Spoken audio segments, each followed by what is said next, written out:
Hey guys, Cool Whip here with another Batman video, kind of related to my previous one, but taking some of the concepts shown there and expanding upon them. Now, in case you had missed that video, it was about Batman finishing his corner combos with back 112 and setting up the 4-3 shenanigans where you either cross your opponent up or not, but regardless of whether you do or not, you can put them right back in the corner and get the same setup, essentially like Deathstroke's Corner of Death. Now, if this is slightly rough and my explanation is all over the place, I'll show you what I mean, just in case you had missed the video, but this is not what it's mainly about. But anyway, just in case you missed that previous video, here's what it is. So you have to burn a bar meter here because the back 112 will only lead to a hard knockdown if your opponent is grounded. In this case, the forward 3 doesn't cross up. In this case, it does. And once it does, you don't have to burn a bar meter. You just finish the combo with straight grapple like that, put them right back in with a hard knockdown so you get the same setup again.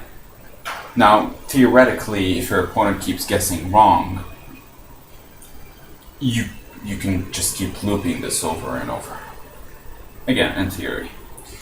Now, once your opponent actually knows about this, it opens up a whole lot of varieties for you, even if they don't know actually. But if for some reason you just don't want to keep going for forward 3s after this setup, I mean, you might argue that you have little reason not to, given that there's very minimal risk and high reward. That's true.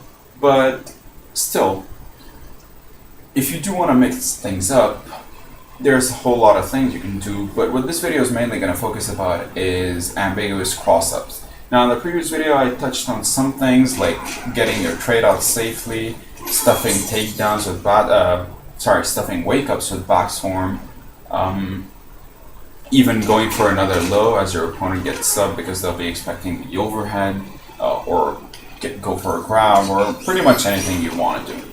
But one thing I did show that I really didn't dive into all that deeply, mainly because I hadn't had the time to mess around with it, was Batman being able to dash over his opponent and do an ambiguous cross-up like that off of a neutral jump. Kind of like Solomon Grundy's setup that Tyrant, I think, came up with after a meter burn walking corpse.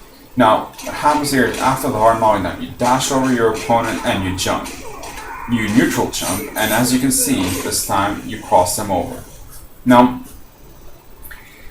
the thing is, I personally still find the timing to be a little too strict, so I can't get him to cross up every single time. Maybe it's lack of practice or bad execution on my part, but I still can't really decide, or I can't willingly choose whether Batman crosses him up or not with a neutral jump. So oftentimes I'm just throwing this out there and seeing whether he'll cross him up or not. And admittedly, there's not a whole lot of risk in doing that, but still, sometimes I just want to be able to do what I want to do, obviously. Now, there is a way around that. What you can do is this. After this, you can just forward jump like that, and as you can see, the Batman just crossed them up. And the reason for that is because the wall is in the way, the forward jump becomes almost like a neutral jump, but not quite. But it kind of serves the same purpose. So once you do this and you dash over, you just forward jump like that. As you can see, he's just jumping vertically without really going anywhere. So if you do jump 2 or whatever, it's going to cross him up every single time. Now, if you're playing with somebody often who knows all about your setups and is somehow such a Jedi that he can read you and has terrific reactions to where he can react to the actual animation, meaning the moment he sees the forward jump animation, this forward jump animation, he just reverses his blocking inputs. Well, there's a way around that as well using Batman's glide, which creates a mix-up within the mix-up itself. Once you jump forward, just use Batman's glide like that. And once you're gliding, you can obviously decide where the dive kick lands, whether in front or back. So this is obviously day one tech stuff. But the reason for that being that after you do this, you can cross them up or not again. So essentially, it's a small mix-up within the mix-up itself. And in case your opponent just ducks low to avoid, because the dive kick doesn't hit overhead, in case your opponent just blocks low or ducks, you can do Batman's dive bomb. If I can do that. Like that, because it does hit overhead. And if it's blocked, it's plus on block. So it actually gives significant frame advantage on block. For those, if you're not a Batman player or not too familiar with Batman, I'll show you.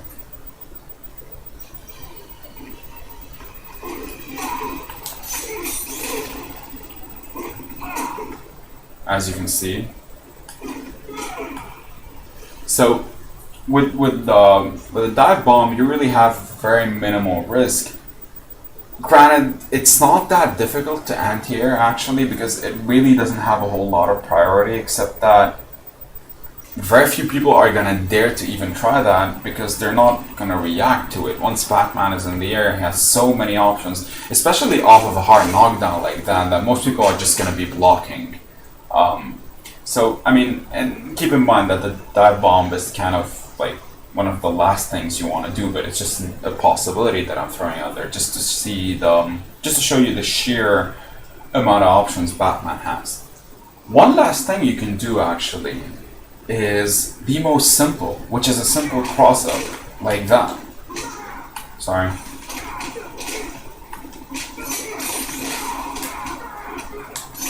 And I would recommend going for back 2-3 after this cross-up. Sorry. So you get the hard knockdown. You do the cross-up back 2-3 because you can combo off of that. Since the wall is in the way, Batman isn't pushed away from his opponent, so you get 38%, I think. If it lands. Yeah, it's 38%. And more importantly, if your opponent blocks it, if they react to the cross-up and they block, oh, sorry.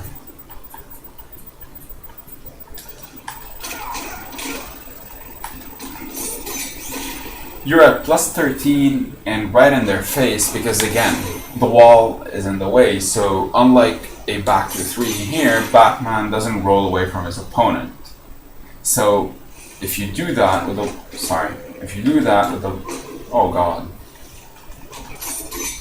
You can pretty much do whatever you want afterwards. Careful because some of Batman's his normals have shitty range, but you can just walk forward a little and then do whatever you want. And while it's true that you do sacrifice position, I mean, worst case scenario, you're just getting extra pressure, and you're Batman, you can just cross them up again, meaning and you can just cross them up, right, or get your bats out or whatever. So there are really endless possibilities off of that here.